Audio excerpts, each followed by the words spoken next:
অবশেষে সিঙ্গাপুর এসে ঘুমিয়েছিলাম, যেটি তোমরা দেখেছো আগের পর্বে। আমরা ভোরের দিকে নাস্তা করে ঘুমিয়েছি, এবার সকাল হয়েছে। 9টার দিকে উঠে আমি জুসটা খেয়ে নিয়েই আমরা নাস্তা করতে বেরিয়ে যাচ্ছি 11টার দিকে।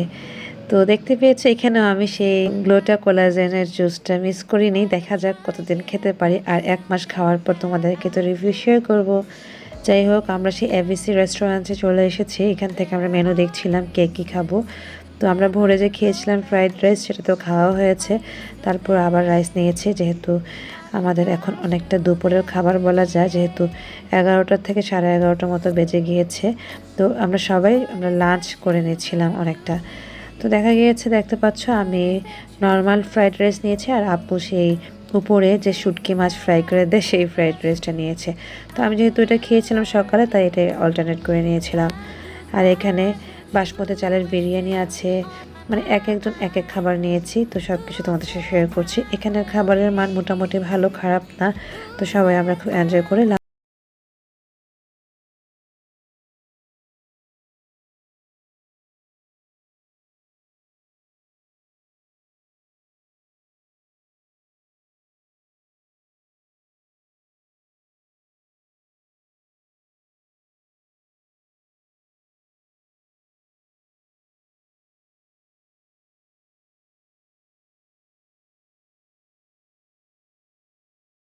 লাগে। জুসগুলো অনেক বড় একটা ক্যানে দেয়, যেটা একজন খেয়েও ফুলফিল হয়ে যায়, এরকম একটা ব্যাপার।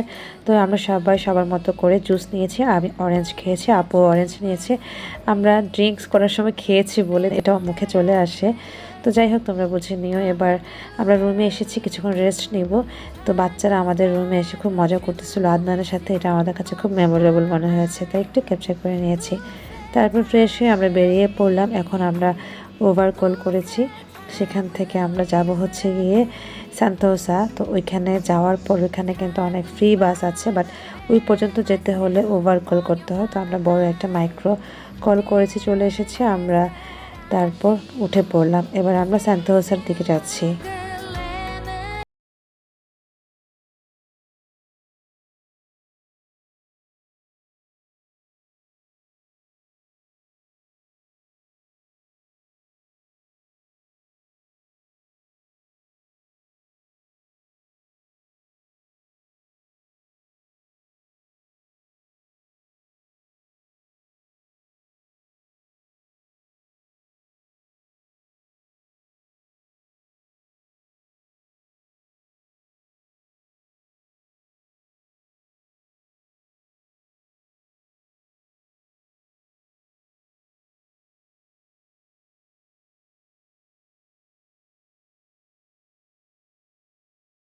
আমরা সান্তোসার যে মেইন পয়েন্ট, যেখানে বাস পাওয়া যায়, ফ্রি বাস, ওখানে আমাদেরকে নামিয়ে দিয়েছে। আমরা এই চেয়ারের মধ্যে কিছুক্ষণ ওয়েট করেছি বাস আসার জন্য।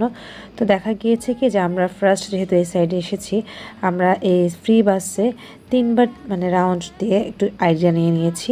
তো সেটি করেছি। আমরা কিছুক্ষণ রেস্ট নিয়েছিলাম গাড়ির মধ্যেও, কারণ আমাদের সবারই এতটা ঘুম পাচ্ছিল।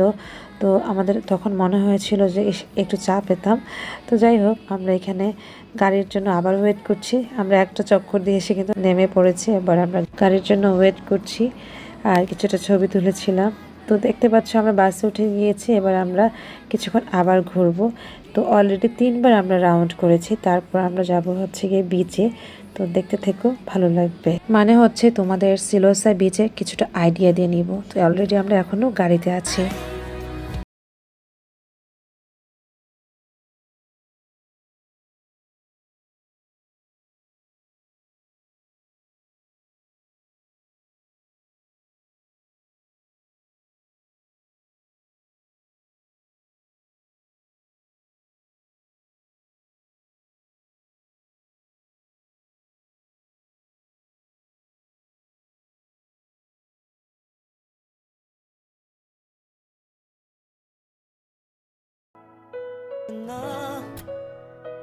난 아무 말도 할 수가 없었지. 첫눈에 반한다는 이야기가 널 보는 순간 이해가 됐어. 매번 야야야야야 불러 널 야야야야 내 맘을 고백하려고 타임 সেন্টোসার এই ফ্রি বাসে এই যে পুরোটা ঘুরে নিলাম, প্রায় 3বার ঘুরেছি। এর মধ্যে আমরা কিছুক্ষণ গাড়িতে ঘুমিয়ে নিয়েছি আর আইডিয়া নিয়েছিলাম। তো এখন মনে হচ্ছিল চা খাবো। আর সাধারণত এখানকার চা অতটা ভালো হয় না, বাংলাদেশের চাটা যেরকম মানে স্ট্রং হয়, তো সেই হিসেব করে অন্যান্য কান্ট্রিতে চা ভালো হয় না আমার কাছে মনে হয়। এবং আসলে আমরা এখানে ভেতরে এসে খুঁজতেছিলাম কোথায় চা খাওয়া যায়, মানে চা পাওয়া যায়। তো অলরেডি এখানে এসে দেখলাম যে না, এখানে চা পাওয়া যায় না।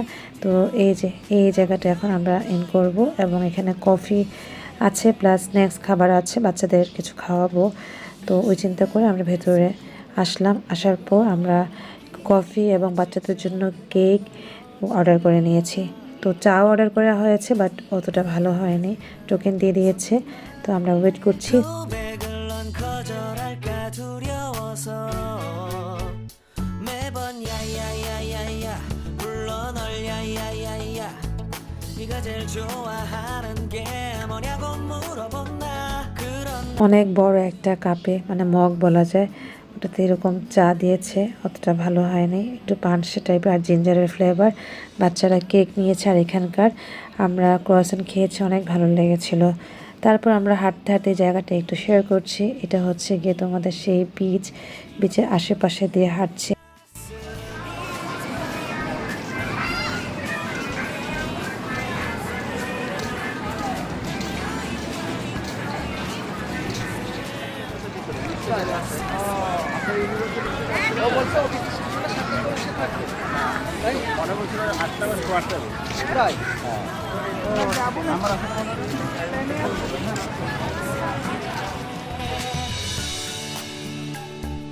오늘은 너에게 내 맘을 고백할게 হাঁটতে হাঁটতে এই যে বিচে চলে আসছি, বাট এটা দেখার পর আমি পুরাটাই স্টপ হয়ে গিয়েছি।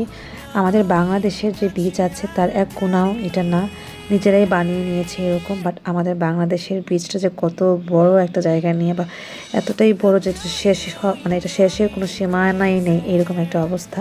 বাট এখানে এসে আমরা কত প্ল্যান করেছিলাম, কাপড় চোপড় নিয়ে এসেছিলাম যে বিচে নামবো, শাওয়ার করব, কত কি করব, কত আড্ডা মজা করবো, বাট কিছুই হয়নি কারণ বিচটা এতটাই ছোট ছিল এবং কোনো মানে একটা স্টেবল জায়গা ছিল না যেখানে দাঁড়িয়ে বা বসে কিছু করবো, একদম প্লেন টাইপের একটা জায়গা। তো ওভারঅল মিলে আমার কাছে বিচটা কোনোভাবে ভালো লাগেনি, শুধুমাত্র আমার কাছে না, কারো কাছে ভালো লাগেনি। তো এখানে 5 থেকে 10 মিনিট থেকে এসে এই যে এখানে এসে আমরা সেন্টোসার একটা সুন্দর একটা পয়েন্ট আছে এখানে, তো এখানে আমরা ছবি এবং ভিডিও করেছি, সবাই ফ্যামিলি মেম্বাররা ছবি তুলে নিয়েছিলাম, বাচ্চারা খুব এনজয় করছিল। এই জায়গাটা কিন্তু দেখার মতো জায়গা। তো আপুর সাথে আমি সেলফি নিয়েছি, আমার ছবি কে তুলে দেবে বা ভিডিও কে করে দিবে, নিজেরটা নিজেই করে নিলাম। Crossing the line again falling on my knees no stranger to pain it's never ending it's only basically একটা দেশে যাওয়া এটা ভাগ্যের ব্যাপার, তাছাড়া ওখানে এতটাই এনজয় করা হয় যে ভিডিও কি করব, ছবি কি তুলব, মানে চেষ্টা করি নিজের মতো করে করার। আসলে এতটা টায়ার্ড থাকা হয়, তো অনেক হাঁটা হয়, সব কিছু মিলিয়ে অতটা ইন্টারেস্ট সবাই হারিয়ে ফেলে। বাট তারপরেও ওখান থেকে আমি কিছুটা সময় বের করে ছবিও তুলেছি এবং ভিডিও করেছি, জাস্ট মেমোরি করার জন্য। জীবনের প্রথম সিঙ্গাপুর এসেছি, এটা মেমোরি করবো না, এটা হয় বলো, কখনই হতে পারে না। তো আমি সেটাই করে নিয়েছি। তারপর আমরা বাসে উঠে পড়লাম, ঘোরাঘুরি তো শেষ হলো। বাসে ওঠার পর কিছুটা সিনারি তোমাদের দেখিয়ে নিচ্ছি। সাফওয়ান আমার সাথে বসছে এবং আমার ক্লাস নিয়েও মজা করছে। তো আমরা এই যে দেখো সেন্টোসার এই মানে বাস স্টেশনের মধ্যেই এরকম লিফট আছে, তো এটার উপরে উঠলে আমাদের সেই বিখ্যাত ইউনিভার্সাল তোমরা দেখতে পাবা। ইয়েস, সেই বিখ্যাত জায়গা। তো আমরা ভেবেছিলাম এখানে ওয়াটার ফ্রন্ট আছে, যেখানে মানে পানির ডান্স টুন্স হয় বা এরকম কিছু আইডিয়া নিয়েছিলাম। তো রাত হয়ে গিয়েছে বলে মানে 8:30 থেকে 9টার মধ্যে বন্ধ হয়ে যায়। তো ওরকম চিন্তা করে আমরা এখানে ঘোরাঘুরি করছিলাম, বাট বন্ধ হয়ে গিয়েছে, আর ওরকম ঘোরা হয়নি। দেখতে পাচ্ছ সেই তোমাদের বিখ্যাত ইউনিভার্সাল ওয়ার্ল্ড, সেটাই এটা সিঙ্গাপুরে অবস্থিত। তো আমরা যেহেতু রাতে এসেছি, রাতের ভিউটা অতটা ভালো হয়নি। আমি আগামীকাল আমরা সবাই আবার আসবো, মানে ডেতে কিছুটা ছবি তুলেছি এবং ভিডিও করেছি, সেগুলো আপলোড করে নিব নেক্সট ভিডিওতে। যাই হোক, এখান থেকে আমরা এই যে দেখতে পাচ্ছ এখন ওয়াটার ফ্রন্টের ভেতরেও গেলাম, বাট গিয়ে দেখলাম যে পুরাই বন্ধ হয়ে গেছে, আর কাজও চলতেছে কিছু কাজ। আর এখানে একটা জিনিস ভালো লেগেছে কি যে এখানে অনেক কনস্ট্রাকশনের কাজ চলছে, বাট কোনো সাউন্ড হয় না। ওরা ওইভাবে সাউন্ড যাতে না হয় সেই ব্যবস্থা করে নেয়, যেটা পলিউশন হতেই পারে না। তো যাই হোক, এখানে আমি বলেছিলাম আদনানকে ছবি তুলে দেওয়ার জন্য, তো অন্ধকারে অতটা ভালো হয়নি। তো ডেতে যখন আসবো তখন ছবিও তুলবো, ভিডিও করে নিব। তারপর বাসে করে আমরা চলে আসলাম আমাদের রুমে। বাস করে তো আমরা স্টেশনটায় ছিলাম, তারপর ওখান থেকে ওভার নিয়ে রুমে এসে কিছুক্ষণ ফ্রেশ হয়ে চা নিয়ে এসেছিল নিচে থেকে, এবিসি রেস্টুরেন্ট থেকে। চা খেয়ে আমরা বেরিয়ে পড়লাম ডিনার করার জন্য। My heart, my love. Dinner করার আগে আমাদের মনে হয়েছিল মুস্তাফা মার্টে আসি, তো সেটাই করলাম। এটা বিখ্যাত সিঙ্গাপুরের মুস্তাফা। তো সেই মুস্তাফাতে এসেছি, এটা অনেক জায়গায় ছড়িয়ে ছিটিয়ে আছে। আসার পর একটা সারপ্রাইজ হয়ে গিয়েছে। সারপ্রাইজটা হচ্ছে যে আদনানের ক্লোজ ফ্রেন্ড সোহেলের সাথে দেখা হয়ে গিয়েছিল। তো আপুরা আমরা সবাই মিলে সোহেলের সাথে হাই হ্যালো করেছি, কিন্তু সোহেলের ওয়াইফ তিথি আমাদের সাথে কথা বলতে পারেনি, ও খুব বিজি ছিল। আর বাচ্চাটা আমাকে দেখে বলছে, আন্টি তুমি এখানে? আর তিথি তো ওর কাজ নিয়ে ব্যস্ত। আসলে বিদেশের মাটিতে বাঙালি কাউকে দেখলে কিন্তু খুব মানে অ্যাগ্রেসিভ হয়ে যায় বা খুব ভালো লাগা একটা ব্যাপার থাকে, যেটি তিথির মধ্যে পাইনি। আমি এটা খারাপভাবে নিচ্ছি না, বাট ও হয়তো বা এটাই পেরি। তো কিছু করার নাই, আমি হলে হয়তো বা হাক করতাম বা কথা বলতাম, বাট সেটি থেকে বঞ্চিত হয়েছি। যাই হোক, ওর যে যা যার মতো করে থাকবে, এটাই তো বাস্তবতা। তারপর আমরা এখানে অনেকগুলোই ঘড়ি, কলম সব কিছু দেখছিলাম। তো সব কিছু দেখার পর এতটা এক্সপেন্সিভ মনে হয়েছিল, টু মাচ এক্সপেন্সিভ। তো অরিজিনাল হয়তো বা, আর সিঙ্গাপুরে সব কিছু তো অরিজিনাল হয় আমার কাছে মনে হয়। যাই হোক, এখানে কিছুক্ষণ দেখে আমরা দুটো শ্যাম্পু নিয়ে নিয়েছিলাম আপু, তো নিয়ে আমরা বেরিয়ে পড়ছি। তো এখন আমরা অনেক হাংরি হয়ে গিয়েছি, কোথায় খাবো কোথায় খাবো। হঠাৎ মনে হলো যে বাঙালি এই রেস্টুরেন্টে চলে আসি, রাঁধুনি রেস্টুরেন্ট। তোমরা যদি সিঙ্গাপুরে যাও অবশ্যই রাঁধুনি রেস্টুরেন্টে খেও, এখানের খাবারগুলো অনেক মজা অনেক মজা। ভর্তা পাওয়া যায়, কালা ভুনা পাওয়া যায়, এবং গরুর কালা ভুনাটা কিন্তু অনেক মজা লেগেছে। তো আমরা এখান থেকে প্রথমে এসেই দেখছিলাম কি কি আছে। তো এখানে সার্ভিস হচ্ছে নিজেটা নিজে নিয়ে যেতে হয়, ওনারা খালি প্লেটে দিয়ে দিবে, মানে বাটিতে দিয়ে দিবে। তো করলা ভাজি নিয়ে নিয়েছি, আর এখানে দেখতে পাচ্ছ কচুর ভর্তা। তো এই ভর্তাটাও মজা ছিল, এবং ওনারা পরিমাণও কিন্তু অনেক দিয়ে থাকে। তো এরকম ভাজা পোড়া কিছু নেওয়ার পর চিকেন বিফও নেওয়া হয়েছে, আর বিফের আর একটা কালা ভুনাও নেওয়া হয়েছে। তো এবার ভাত নিয়ে নিচ্ছি, 4 প্লেট ভাত নিয়েছি। তো ভাতের পরিমাণটা অনেক দেয়। যাই হোক, অনেক খাবার নিয়ে আমরা এখন বসে পড়বো, যেহেতু সেলফ সার্ভিস, তো নিজেরাই নিয়ে বসে পড়লাম। তো দেখতে পাচ্ছ কতগুলো খাবার নিয়েছি, প্রত্যেকটা খাবারের মান ভালো ছিল। আবারও বলছি, তোমরা যদি সিঙ্গাপুরে আসো এরকম রাঁধুনি রেস্টুরেন্টে খেতে পারো। তারপর যেটি হলো খাওয়া দাওয়া শেষ, এবার আমরা বেরিয়ে পড়ছি। বেরিয়ে পড়ার ঠিক অপোজিট সাইডে এরকম ফলের দোকান আছে, যেটা আমার কাছে খুবই ভালো লাগে। যে কোনো দেশে ঘুরতে যেয়ে তোমরা ফল খেতে মিস করো না, ফলগুলি কিন্তু খুবই মিষ্টি এবং ভালো হয়। তো এখানে আমরা রামবুটান, তারপরে এই যে চেরি ফল, যেটি শাহানের খুবই ফেভারিট। তো এটা পাওয়ার পর আমরা সাথে সাথে রামবুটান আর এই যে চেরি ফল, আর একটা হচ্ছে কি যেন লটকনের মতো মিষ্টি লটকন, ওইটা নিয়ে নিয়েছি। নিয়ে আমরা রুমে গিয়ে খাবো এরকম চিন্তা। আর আম নিয়ে নিয়েছি, আম তো খেতেই হয়, যে কোনো কান্ট্রিতে গেলে আম মিস করো না। থাইল্যান্ডে যখন গিয়েছিলাম ওখানে আম কিন্তু অনেক মজা ছিল। তো এই যে দেখো, আমরা চেরি ফলটা এনে ধুয়ে কাপে নিয়ে নিয়েছি, যেটা যার মতো করে খেয়ে নিয়েছিলাম। আমও খেয়ে নিয়েছি 2 বক্স, 1 বক্স আপুরা খেয়েছে, আরেকটা বক্স আমাদেরকে দিয়ে দিয়েছে। আমরা রুমে এসে আমটা খেয়ে শুয়ে পড়লাম। তার পরের দিনে কি কি হয় সেই ব্লগ নিয়ে কিন্তু চলে আসবো, সাথে থেকো। আল্লাহ হাফেজ, আসসালামু আলাইকুম।